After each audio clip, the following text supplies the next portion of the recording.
My name is Chris Walker, and I'm a photography professor at Loyola University, Maryland in Baltimore. The work that I do photographically stems from having been a journalist for more than a decade in Northwest Ohio.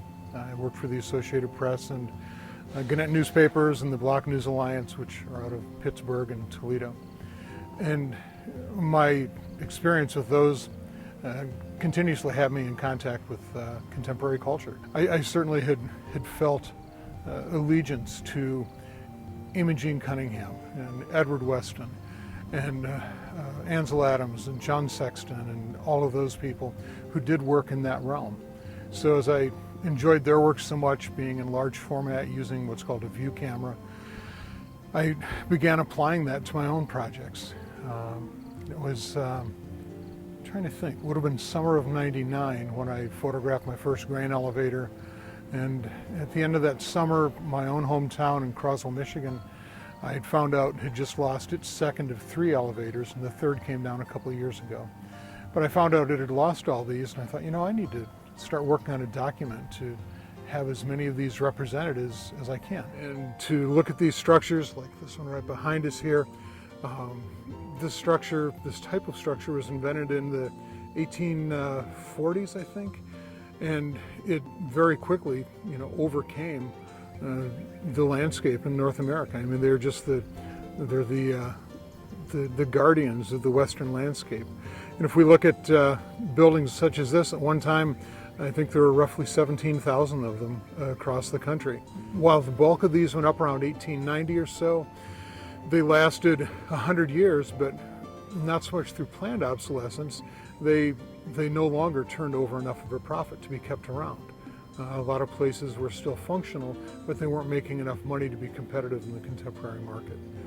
So looking at these, the work is mostly anthropological with artistically a landscape base to it. And certainly there's a lot of cultural stuff that comes with the anthropology.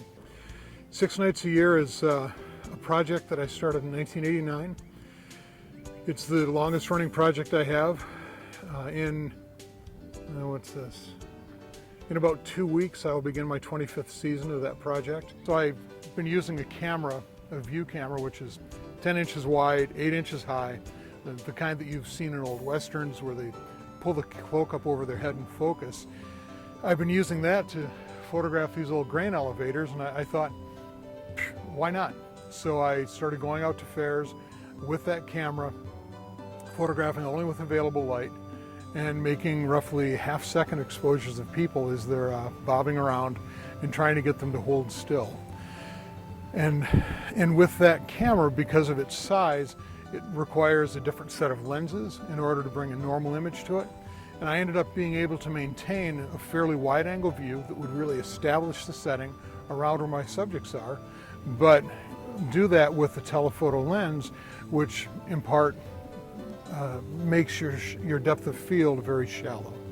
So with that, I could photograph people and sustain the background that I liked while knocking it severely out of focus and really allowing the viewer to see the people without having to have so much competition with the background.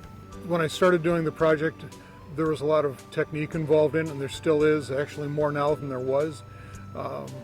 But it's very specialized, and Kodak, I would call Kodak for guidance.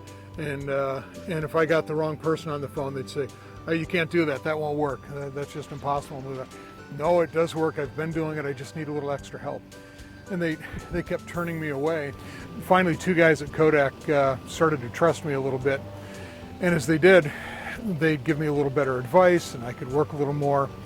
And I sent them some prints and they saw what I was doing. And pretty soon I was on Kodak's test team to test films for them, which was just a huge compliment. Especially for a senior nerdling like me. So I have in the car with me at the moment 5 of my 7 last boxes of T-Max 400 and 8x10. This year I'm hoping to do about 12 or 13 fairs, maybe 15 at the absolute most, and perhaps that'll put the last coffin nail in it. Maybe I'll reinvent it and go for another 10 years. I don't know.